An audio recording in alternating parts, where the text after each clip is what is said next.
ఎన్టీఆర్ జిల్లా తిరువూరు ఎమ్మెల్యే కార్యాలయంలో సీఎంఆర్ఎఫ్ చెక్కులను లబ్ధిదారులకు అందజేశారు కూలికపొడి. 17వ విడతగా 19 మందికి 7,78,969 రూపాయలను అందజేశారు.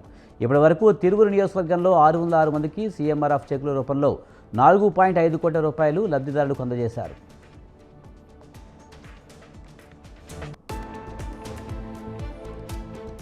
ముస్లింలను బీసీ రిజర్వేషన్లతో కలిపి మత రాజకీయాలు చేస్తున్నారంటూ త్రిసభ్య నిజ నిర్ధారణ కమిటీ సభ్యులు ప్రభుత్వంపై నిప్పులు చెరిగారు.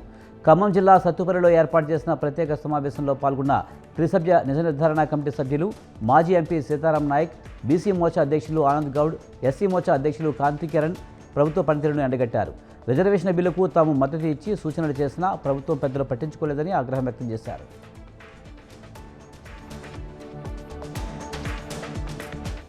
కల్తీ మద్యానికి జగన్మోహన్ రెడ్డి బ్రాండ్ అంబాసిడర్ అని తెలుగుదేశం పార్టీ రాష్ట్ర కార్యదర్శి కిమిడి రామ్ మల్లిక్ నాయుడు విమర్శించారు. జగన్మోహన్ రెడ్డి ప్రవర్తన మార్చుకోకపోతే 11 సీట్లు కాస్త 1 సీటుకే పరిమితమైపోతారని ఎద్దేవా చేశారు.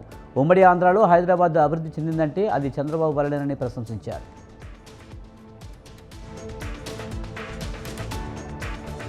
కడప జిల్లా బదివేలు నియోజకవర్గం మడకలవారిపల్లిలో గురుకుల పాఠశాలను ఎమ్మెల్యే దాసరి సుధా ఆకస్మికంగా తనిఖీ చేశారు. విద్యార్థులకు అందుతున్న ఆహార నాణ్యతను పరిశీలించారు. విద్యార్థులతో కలిసి భోజనం చేశారు. విద్యార్థులను సమస్యలు అడిగి తెలుసుకున్నారు. ఏమైనా సమస్యలు ఉంటే తమ దృష్టికి తీసుకురావాలని దాసరి సుధా చెప్పారు.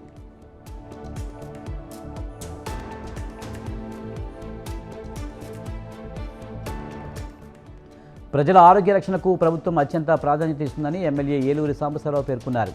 125 మంది లబ్ధిదారులకు 75 లక్షల సీఎంఆర్ఎఫ్ చెక్కులను పంపిణీ చేశారు. అర్హులైన ప్రతి ఒక్కరికి సీఎం రిలీఫ్ ఫండ్ ద్వారా సకాలంలో సాయం అందేలా చర్యలు తీసుకుంటామని హామీ ఇచ్చారు.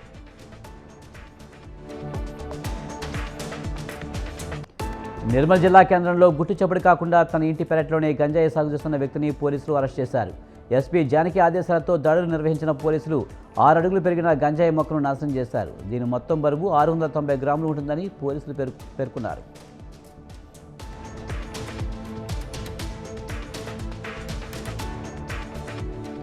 నిర్మల్ జిల్లా తానూరు మండలం హంగేర్గా శివారు ప్రాంతంలో చిరుత సంచారం కలకలం రేపింది. దీంతో గ్రామస్తులు, రైతులు ఆందోళన చెందుతున్నారు. 2 రోజుల క్రితం కూలీలకు చిరుత కనిపించడంతో అటవీశాఖ అధికారులకు సమాచారం ఇచ్చారు. అయినా ఇంతవరకు అధికారులు స్పందించలేదంటూ గ్రామస్తులు ఆవేదన వ్యక్తం చేస్తున్నారు.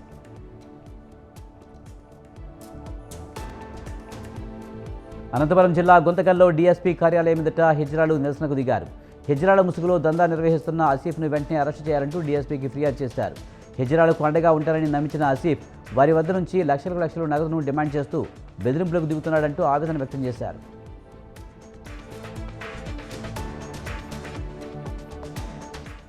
ఖమ్మం జిల్లా సత్తుపల్లిలో ఈ నెల 26న నిర్వహించబోయే మెగా జాబ్ మేళా సందర్భంగా అన్ని ప్రభుత్వ శాఖలతో ఎమ్మెల్యే మట్టా రాగమయ్యి సన్నాహక సమావేశాలు నిర్వహించారు.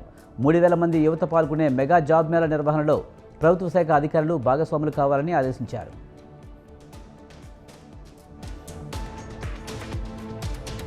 కడప జిల్లా బద్వేలు మున్సిపాలిటీ పరిధిలో కురిసిన భారీ వర్షంతో మహమ్మద్ కాలనీ నీట మునిగింది. దీంతో మున్సిపల్ అధికారులు సమీపంలో ఉన్న చెరువులోనికి నీటిని మళ్లిస్తున్నారు. బద్వేలులో వాగులను సైతం ఆక్రమించడంతో వర్షపు నీరు కాలనీలను ముంచెత్తుతుందని స్థానికులు ఆందోళన వ్యక్తం చేస్తున్నారు.